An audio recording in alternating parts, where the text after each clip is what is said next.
এই বিদেশের মাটিতে আইও ভাই সুখ পেলাম না। জীবনটাতে এত কষ্ট পেয়ে আইলাম এই বিদেশের মাটিতে একটু সুখের আশায়, শান্তির আশায়, কিন্তু এই বিদেশের মাটিতে সুখ পেলাম না।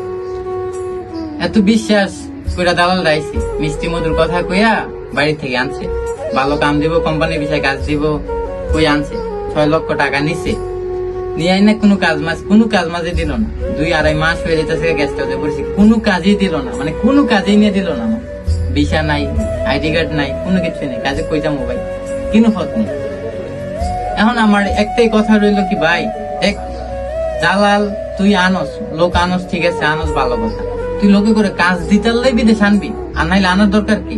দেখ তোরও কিন্তু ফুচ আছে, তোরও মা বাবা আছে, তোরও ভাই বোন আছে, তাহলে তুই যে আঙ্গুল একটা এইভাবে নষ্ট করতেছ, এইভাবে বাজে ভাবে নষ্ট করতেছ, হাজার হাজার প্রবাসী, হাজার হাজার মানুষ দালালের ফান্দে করতেছে, তো তুই যে আমাদের মতো এই যে যুব সমাজের এই অঙ্গসের ভোলামেন্টে যে নষ্ট করতেছ, তো দেখ ভাই তোর কি মায়া লাগে না? তোর কি একটু মানুষ লাগে, মায়া লাগে না? দেখ তুই তো টিয়া নিয়ে কত সুখী আছ, শান্তি মতো খাইতেছ, ঘুমাইতেছ, ঘুরতেছ, বৌদি পুত্রে দিতেছ, পুত্র পুত্রের মোবাইল কিনে যাস, আঙ্গ টিয়া নিয়ে, কিন্তু আমাদের মতো টিয়া আঙ্গ মতো সাধারণ মানুষের টিয়া নিয়ে তুই সবকিছু করতেছ।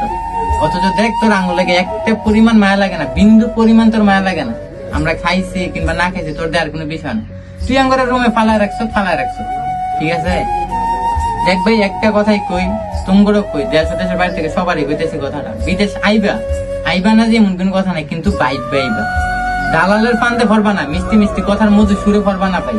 কইব কি এই কোম্পানি বিষয় দিব, তোমার কফি শপ দিব, রিসোর্ট দিব, এটা দিব, কেসি হলে দিব, তোমার কইয়া 50,000 টাকা মনে করো যে বেতন দেবো, মিষ্টি মিষ্টি কথা 50,000 টাকা বেতন হলে তুমি কবা 5 লাখ টাকা কি 5 লাখ টাকা দেবে দেশ আইবা। আবার পরে যদি দেখবা তোমার কোন কোম্পানি বিষয় নাই, তখন তোমার ভাই কি পরিমাণ খারাপ লাগবে, এটা একমাত্র একটা প্রবাসী জানে। জিজ্ঞাসা করে দেখো একটা প্রবাসী রে দালালের কষ্টটা কি পরিমাণ পায়, যে একটা দালাল কি পরিমাণ কষ্ট দেয়, ঠিক আছে? মানুষ একবারে মাইরা লাই, বুঝছো? তো মানুষ কিন্তু ভাই আমরা অনেক শখ করে আইছি, এই যে বিদেশ মা বাবার স্বপ্ন পূরণ করার জন্য আইছি, নিজের একটা ক্যারিয়ার করার জন্য আইছি। এই জায়গায় দালালে যদি এরকম ভাবে মানুষ মানে প্রতারণা করে বা এত ভাবে মনে করে যে বাজে ভাবে ঠকায়, তাহলে কিমনে মানুষ একটা সুস্থ থাকবে? এই যে বাড়ি থেকে 2 লাখ 3 লাখ টাকা কিস্তি তুলে আইছি, 3 লাখ টাকা কিস্তি তুলাইয়া 2 মাস ধরে বই রয়েছি, তাহলে কিস্তিটা চালাইবো কেডায়? আমার এটা বললেন যে কিস্তিটা চালাইবো কই থেকে? বাড়ির মানুষকে। যদি বাপের অর্থ সম্পদ থাকতো তাহলে তো বাপে খেত বেচছি, মানে বাড়ি করছি, নিজের ক্যাশ টিয়াদা কিন্তু বিদেশ পাঠাইতো। অর্থ সম্পদ নাই দেখে ঋণ করছি, সোদে আনছি, লাভে টিয়াই নাইছি, কিস্তি তুলে বিদেশ আইলাম। তো ওই জায়গায় যদি আপনার মনে করেন এরকম ভাবে প্রতারিত 2 মাস 2.5 মাস 3 মাস বয়ে থাকেন, তাহলে আপনার বাইর থেকে ওই কিস্তিটা চালাইবো কেমনে? তাই বলি সকল দালালের উদ্দেশ্যে বলি ভাই, তোমাদেরও জীবত আছে, তোমাদেরও মা বাবা আছে, তোমাদেরও ভাই বোন আছে, ঠিক আছে? আজকে যদি তুমি আমার লগে যে কাজটা করছো, অন্যজনের লগে তোমার ভাইয়ের লগে যদি এই কাজটা করে, তোমার কেমন লাগবে? তুমি একটা করে ভাবো।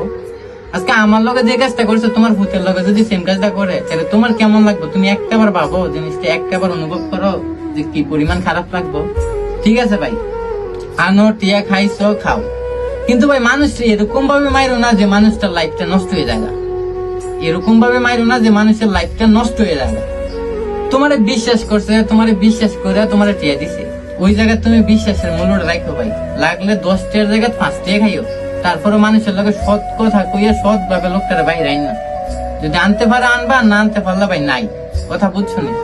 এই যে দেখো 2-3 মাস ধরে বয়ে রয়েছি গেস্ট হাউসের ভিতরে, কোনো কাজ দিতে পারছে না, 6 লক্ষ টাকা নিচ্ছে, কোনো কাজ দিতে পারছে না ভাই।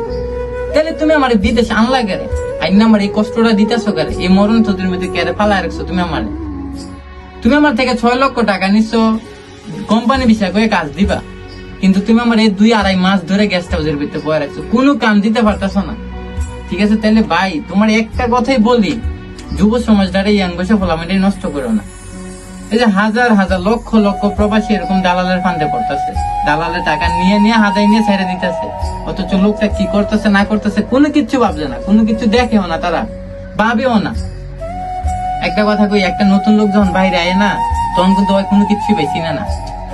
তোমাদেরকে ভরসা করে তুমি আমার স্বাস্থ্য ভাই যারা তবে মামার তো ভাই ধরে কিন্তু আই বাপ ধরে আই, বাড়ি করে মানুষ দেখে ধরে আই, তুমি যদি তারা সুন্দর মতো একটা লাইনে নিয়ে দিতে পারো, তাহলে ভবিষ্যৎ কিন্তু মানুষের তোমাদের সবাই ভালো করবে।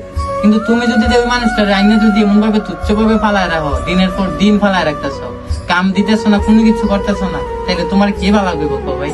একটা কথা কি, 10 টাকা না খেয়ে 5 টাকা খাওয়া ভালো, তারপরে মা বাবার সম্মানটা বাসায় রাখা উত্তম।